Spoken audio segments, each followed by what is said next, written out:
What's up, YouTube? Today we're going to be looking at the Open Great League, and the team we're taking a look at today is Umbreon, Roserade, and Corviknight. Now the main focus of today's video is going to be Roserade, and the reason we're taking a look at Roserade today is because Weather Ball Fire got a buff, but not only because of Weather Ball Fire got a buff, but there has been an influx in Fairy, Steel, and Dragon type Pokemon into the Great League meta, and guess which Pokemon does well into all three, which has access to both Poison Sting, Weather Ball Fire, and Dazzling Gleam, able to hit all three for super effective damage. Is just an awesome Pokemon in the save switch. So without further ado, let's hop into some battles.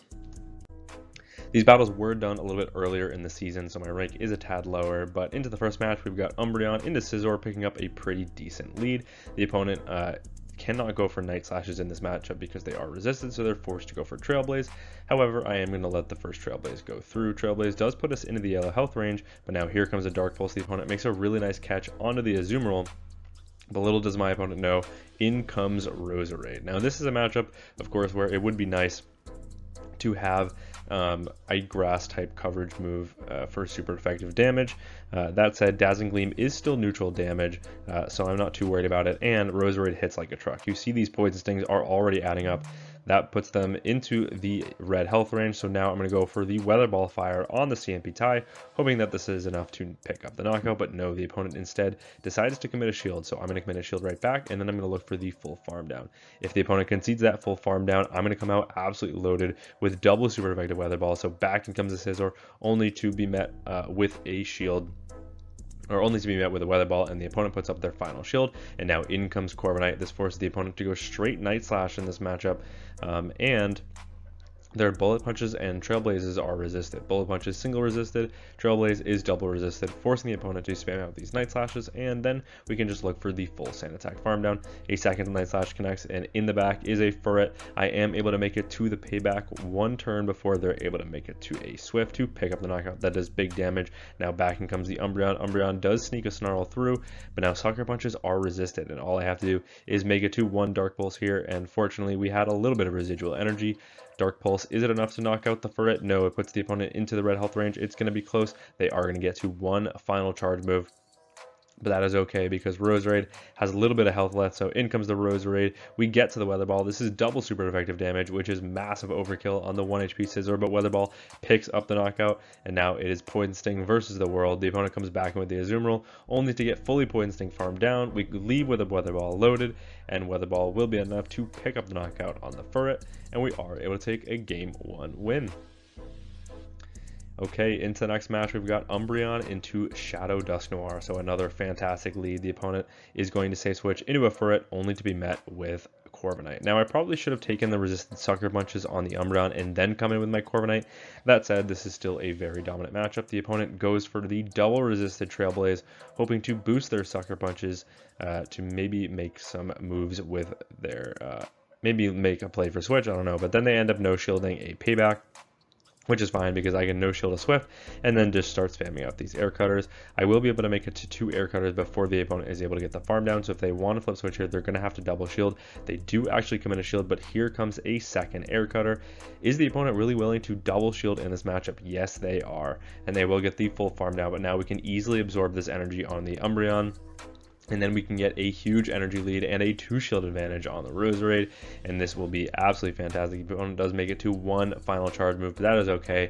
That Snarl will go through, and it should pick up the knockout on the Furret. In the back is a Primeape, so in comes the Roserade. Back in comes the Shadow Dusknoir. Shadow Dusknoir does make it to a charge move. They actually are on Hex, so they pace a little bit quicker than you might anticipate.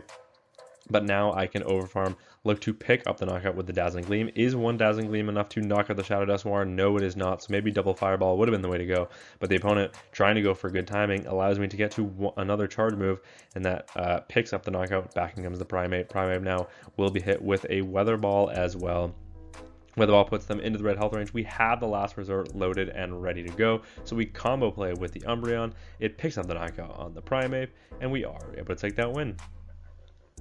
Into the next match, we've got Umbreon into Giratina, another fantastic lead. The opponent is going to safe switch into a Furo, and I do not have a fantastic, well actually I do have a fantastic response into Corviknight, so I'm not really sure why I'm not getting into Corviknight right away. That said, at this point I've stayed in too long, so I may as well chip them with a Dark Pulse and then pivot into my Corviknight. Corviknight now can just go straight Air Cutter in this matchup, and my opponent is completely walled. Hopefully the switch timer isn't quite up yet for my opponent, so what I'm going to do is I'm going to constantly overfarm in this matchup to make sure I have a payback ready to go in case that Giratina comes back in.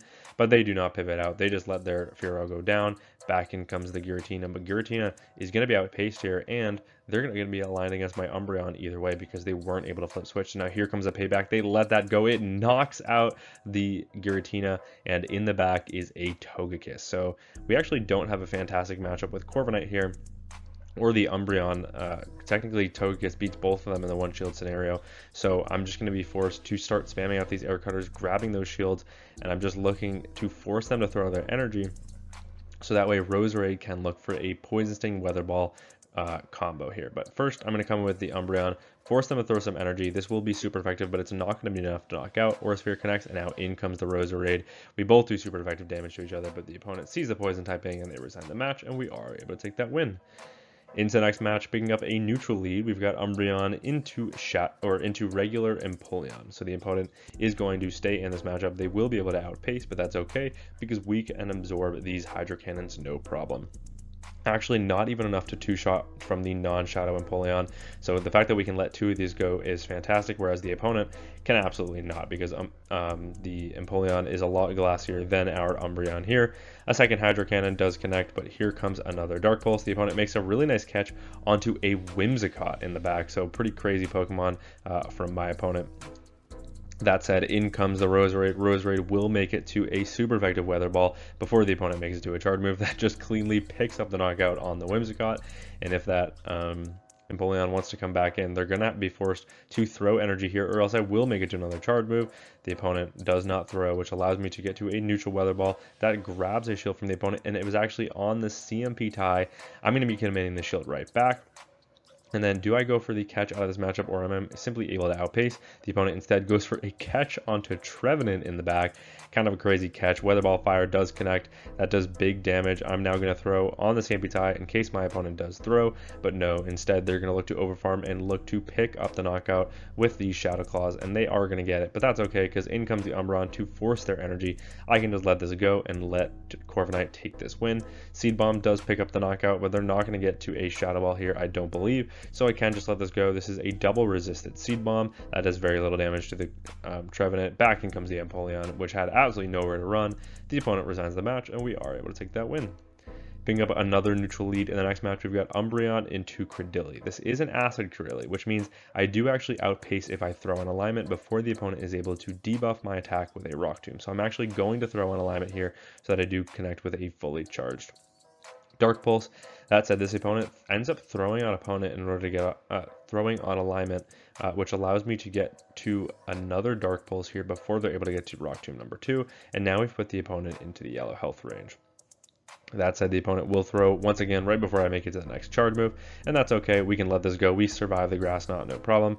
Now I'm going to look to pick up the knockout with the Dark Pulse, but now my attack is lowered. This is probably not going to knock them out, but they do end up committing a shield, and in the back is a Moltres, and I do not have a good response to Moltres on this team. Roserade as a grass does not have good play into a flyer, especially because we would get outpaced there. Unfortunately, they would just outpace us because they switched first, unless I was able to get a successful bait. That said, at least the opponent's charge moves are completely walled in the Corviknight matchup, which is why I come in with the Corviknight.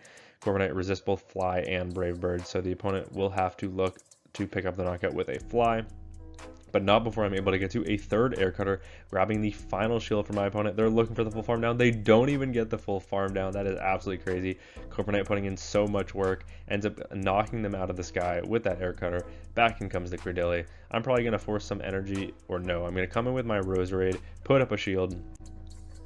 They do end up going for the Rock Tomb. I can always reset on my Umbreon if I need to later in the match, but now I can just pick up the knockout with the Weather Ball. Weather Ball does just that, and in the back is a Galarian Corsola. So what I'm going to do is I'm going to go for the catch onto my Umbreon. I do not get it, but the opponent tries to commit to the farm down, but by going for that catch, I'm able to land a Dark Pulse. I should win CMP in this matchup. So what I'm going to do is I'm going to throw one Poison Sting, and now that because they have the back-to-back, I just have to under-tap the move and Dazzling Gleam from this range. Is it enough to knock out the Galarian Corsola? Yes, it is, just barely, and we are able to take that win. Into the next match, we've got Umbreon into Corviknight. So this is actually another decent lead because the opponent can't go for payback in this matchup, which means they're forced to spam out these Air Cutters. And Air Cutters, while it is a stab charge move, is not a good one. So yes, they can boost their attack, but when it comes down to it, they're not going to be doing all that much damage. I can now start spamming out these Dark Pulses, and these will do some pretty meaningful damage to the Corviknight, and they will start adding up over time. It looks like 2 are not quite enough to knock out, however, whereas the opponent, even though they do pace pretty well, is going to have to get to 4 Air Cutters in order to pick up the knockout there. So there is Air Cutter number 3. Here comes Dark Pulse number 3, and now I should be able to make it to yet another Dark Pulse, but not before the opponent makes another charge move of their own. So I will just let this go and then look to pick up the knockout with my own Corviknight.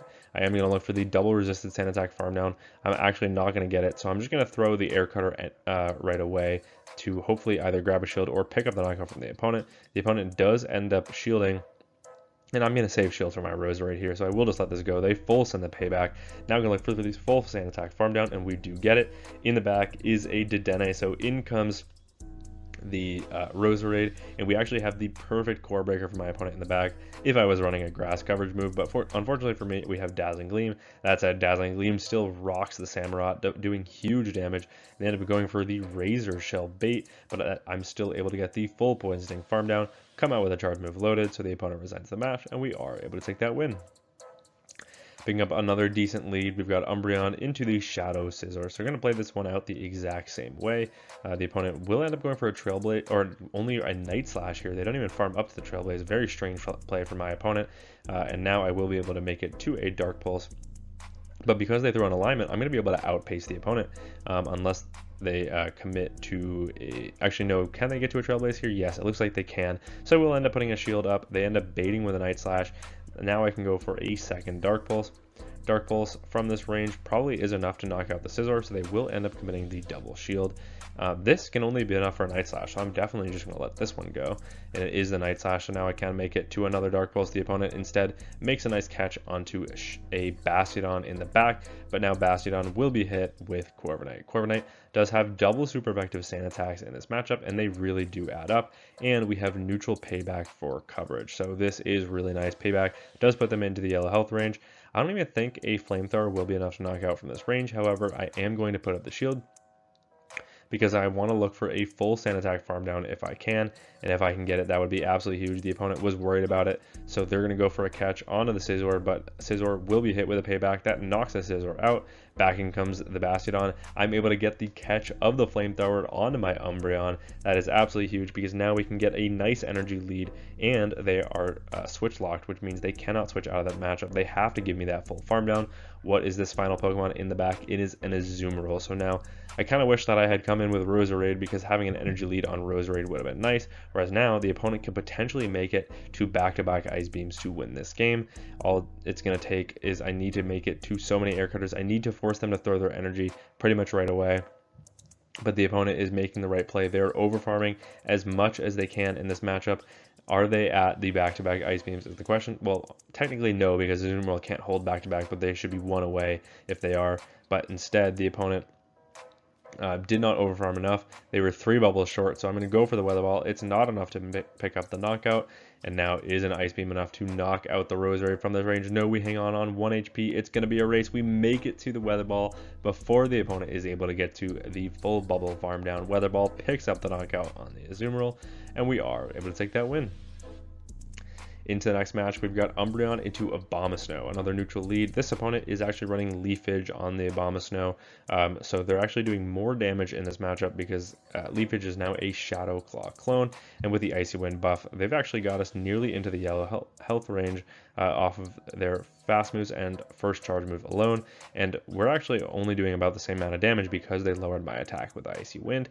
Here comes a Weather Ball. My opponent is on the double Ice moveset. Instead, I pivot into the Roserade and I lure out a a Runerigus here. Runerigus only settles for the Brutal Swing, which is not enough to knock out. I'm going to go for the Weather Ball bait, hoping that my opponent does end up putting up a shield, and if they do, I can full send a Dazzling Gleam, and they might expect that this is, what is it, the Petal Blizzard or something that the Roserade learns, but it is just the Dazzling Gleam, and the opponent ends up giving us both shields, which is absolutely huge. Is Rock Tomb enough to pick up the knockout here on the Umbreon? I'm going to let it go, and no, it is not. I'm able to make it to the Dark Pulse. This is super effective damage, and will put the opponent very low, but it's not enough to knock out, so back in comes the Corviknight. Corviknight will end up putting up a shield here, because Corviknight doesn't really want to take a neutral Rock Tomb, even from a Runerigus, and we can always reset on the Umbreon in the back, and it looks like we're definitely going to have to, because there is a Florges in the back, and we do not get the boost with the first Air Cutter. Can we get a boost with the second one before the opponent starts lowering my attack once again? No, we are 0 for 2 on boost. This is really unfortunate. The opponent now will be able to go for a Chilling Water. Chilling Water does lower my attack for a second time. I'm now going to go for another Air Cutter, but the opponent will make it to a second Chilling Water before I do. I end up throwing on the CMP tie, which is definitely a misplay by me. I probably should have gone for the catch there instead. Air Cutter does connect. We finally get the attack boost. Can we get there? No, we cannot. So instead, gonna go for the catch on the Umbreon, and if we do get it, that is absolutely massive. So now we're not -1 attack. We are full attack. Is Air Cutter now enough to pick up the knockout on the Florges? It's going to be close.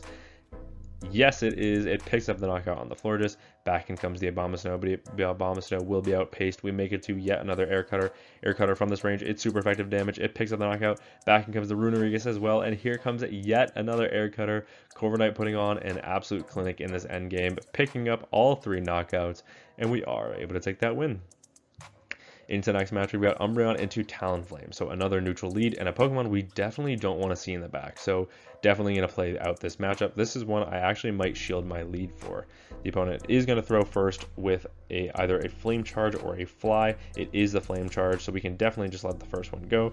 But now here comes a Dark Pulse. And now we can constantly cycle reset my opponent in order to make them throw on good timing. But instead the opponent is going to let an entire Snarl through. But that is good for me in the long term, because now I'll be able to make it to yet another Dark Pulse, and I can go for good timing in order to pick up the knockouts. The opponent will end up just letting that go. In comes an Empoleon, and so I want to align my Corviknight on this in the back. So instead, I'm just going to stay in this matchup, force them to throw some energy or look for the full farm down. They're not going to get the full farm down before I'm able to make it to yet another Dark Pulse.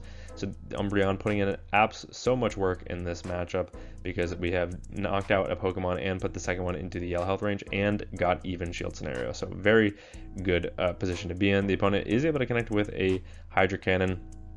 I accidentally end up playing to the CMP tie. Is the second Hydro Cannon enough to knock out? Yes, it is. That is really unfortunate. Down goes the Corviknight, but in comes the Roserade, and Roserade going for the bait here, hoping my opponent does not know the counts. They do end up putting up shield. That is absolutely massive. Now I can put up a shield of my own. Even if they bait with a Hydro Cannon, I still should be able to make it to the Dazzling Gleam on the CMP tie, and that's exactly what I do. Even over farming by 1, playing to that CMP tie, winning CMP, Dazzling Gleam does pick up the knockout. Back in comes the Empoleon, but Empoleon will be outpaced because they threw their energy right away, and Weather Ball is neutral damage. It picks up the knockout on the Empoleon after a little bit of lag because my opponent force quit the app, and we are able to take that win. Into, I believe, the final match of the video, we've got a Blastoise on lead, so this is another neutral lead. Once again, just going to play this out. Definitely going to throw the Dark Pulse before my opponent can make it to a Skull Bash, but the opponent instead is just going to go for the Hydro Cannon right away. Hydro Cannon connects. It looks like they're going to need maybe 3 of those, if they're lucky, potentially 4 in order to knock out the Umbreon. So I'm going to start spamming out these Dark Pulses, and yes, we are both very bulky, so this is going to be a long, drawn-out matchup. That said, we're basically just jostling for alignment here. I will under-tap the move before my opponent can make it to yet another Hydro Cannon. That puts them into the red health range, and honestly, they're gonna, if they don't play the, actually for some reason they didn't throw, but that allows me to get to yet another Dark Pulse. The opponent ends up giving me a shield in a matchup they don't need to, and now I end up going for the catch of the Hydro Cannon onto Roserade. Did we get that catch? Yes, we did. That is absolutely massive. The opponent is going to throw back-to-back charge moves. Is this enough for a Skull Bash? No, but it is enough for the Ice Beam, and down goes Roserade. So not a great showcase of Roserade in this final matchup. But that said, Corviknight is in prime position to wrap up this game. We end up getting the full Sand Attack farm down, and in the back is a Bullet Seed Credilli. And if Bullet Seed Credilli is your best answer to a Corviknight, something is definitely wrong with that final Pokemon in the back. The opponent now will go for a Rock Tomb. I will end up matching shields here, putting up my first shield of the match, and then I can look to connect with another payback. This second payback won't be enough to knock out, but it will put them in range where I can just go for straight air cutters. And if the opponent, I should have gone for the catch there realistically, but I'm actually going to double shield, anticipating that they're this weak to the Corviknight in the back, and it's a Jellicent in the back, so that kind of explains why. But instead, I'm going to go for the catch of the Surf onto my Umbreon. No, the Shadow Ball catch onto the Umbreon. They end up getting the Hex farm down, but that's okay because now back in comes the Corviknight. No point in baiting here. I have so much energy here. Gonna full send the payback. The opponent does end up putting up a shield, but that's okay because I can live any one charge move here. Shadow Ball or Surf, it does not matter. They full send the Shadow Ball. It puts us into the red health range. Back in comes the Credilli, but Credilli will be outpaced, able to make it to the Air Cutter, and Air Cutter will be enough to pick up the knockout. Does it get the boost? No, it does not, but I don't think we need it. Here comes a super effective payback on a Ghost type. Is it enough to knock them out? Yes, it is, with one more Sand Attack, and we are able to take that win. But yeah, that is the triple threat Roserade in the Open Great League. Before I wrap up this video, I do want to say thank you to the expert trainer members on this channel: Benny Hemlock, Dr. Green Mustache, Sohan Patil, Eliana, Perry G, Blue Nation, Peter Rushworth, Alright 504, Chompus Clips, and Sons of Code, as well as an extra special thank you to the legend trainer members on this channel: Andrew Bitten, Moosaju, Noodleman, Speedster, Estros, Fastity Boss, and CD Slaskus. Thank you all so much for watching, and until next time, peace.